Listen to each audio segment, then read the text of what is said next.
Waalaikumsalam. Selamat siang. Saya perkenalkan ya Bu ya. Saya perawat Novia. Di sini saya akan memberikan sedikit pendas atau pendidikan kesehatan bagi Ibu tentang cara memberikan ASI eksklusif untuk calon anak Ibu ya Bu ya.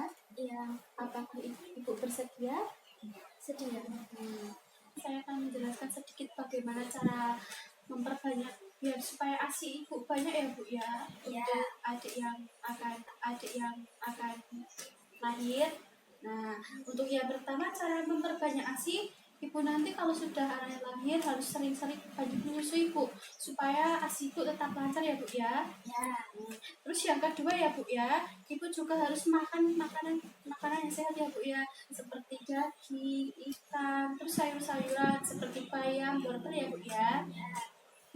Terus yang ketiga ya Bu ya, Ibu harus minum air putih yang banyak ya Bu ya. Supaya Ibu tidak dehidrasi juga Bu. Nah, yang keempat, Ibu nanti harus mengatur emosi Bu, jangan sampai marah-marah terus sehingga stres. Nah, stres itu bisa menghambat produksi ASI Ibu Bu. Kita Bu. Yang selanjutnya adalah dukungan keluarga.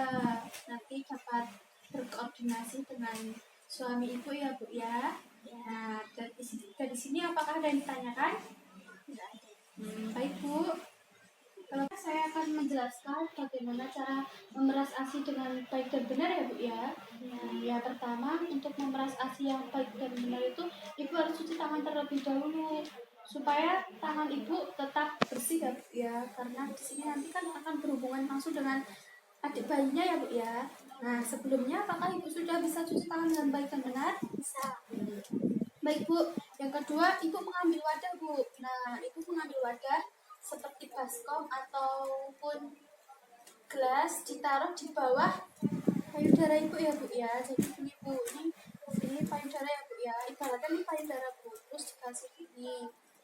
Nah, yang kedua, tangan Ibu jari Ibu berada di atas areola Bu. Dan nah ini areolanya ya Bu ya. Ini di atas, terus yang keempat jari di bawah sini Bu. Nah, ini. Terus yang Ibu jarinya itu memeras ke arah areola Bu. Nah, gini ya Bu ya. Paham Bu? Nah, itu juga bisa dilakukan searah jarum jam Bu. Nah, jadi bisa memutar Bu. Seperti ini Bu. Apakah Ibu sudah paham? Ada yang ditanyakan nggak? Nah, baik Bu, untuk selanjutnya adalah saya mau bertanya apakah Ibu seorang pekerja ya Bu ya? Iya. Kalau boleh tahu Ibu bekerja di mana Bu? Oh, pasti Ibu sangat sibuk ya Bu ya? Iya.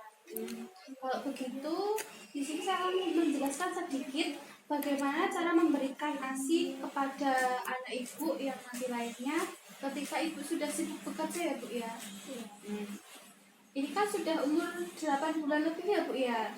Nah, sebelum itu Ibu harus melakukan persiapan Bu. Nah, Ibu juga persiapan dengan belajar kepada tetangga Ibu yang sudah mempunyai anak, kan mereka sudah lebih punya pengalaman yang lebih ya Bu ya.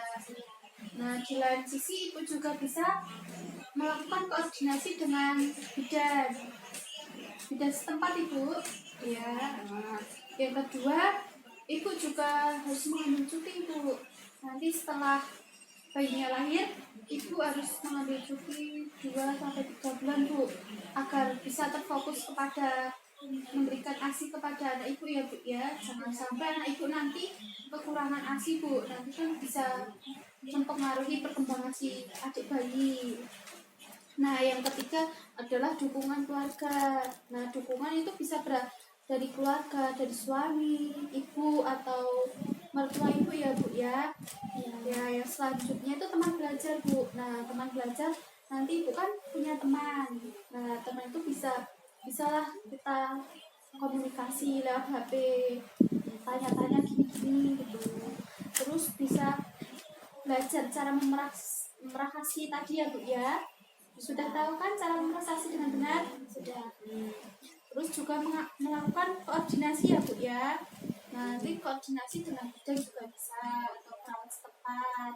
Tuh, apakah Ibu sudah jelas? Jelas. Ada yang ditanyakan nggak Bu? Ya.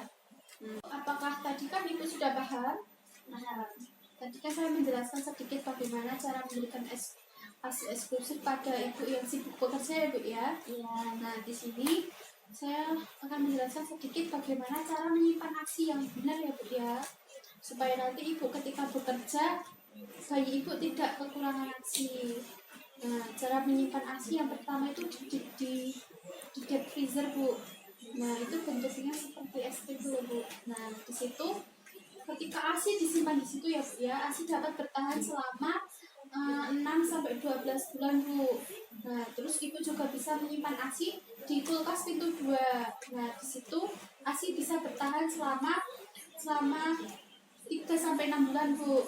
Nah, itu juga bisa menyimpannya lagi di kulkas pintu 1. Nah, di situ nanti ASI ibu bisa bertahan selama 2 bulan. Kalaupun ibu nanti nggak punya kulkas, ibu juga bisa menyimpan di ada baskom Bu, tahu baskom kan Bu? Nah, baskom dikasih es, nah asnya dikasih botol, terus dikasih situ Bu. Nah, itu bisa bertahan selama 24 jam. Kalaupun enggak, ibu juga bisa menaruh di wadah. Nah, ada itu dikasih di ruangan terbuka juga bisa Bu. Tapi ASI itu hanya bisa bertahan selama 1 jam.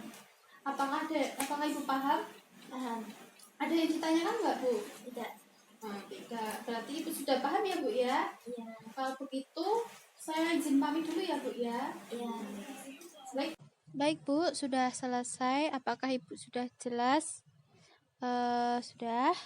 Ya Bu, nanti habis ini saya akan mengantarkan ibu ke tempat laktasi ya Bu ya, supaya nanti ibu bisa belajar cara menyusui secara lebih detail ya Bu ya. Kalau begitu saya pamit dulu ya Bu ya. Assalamualaikum.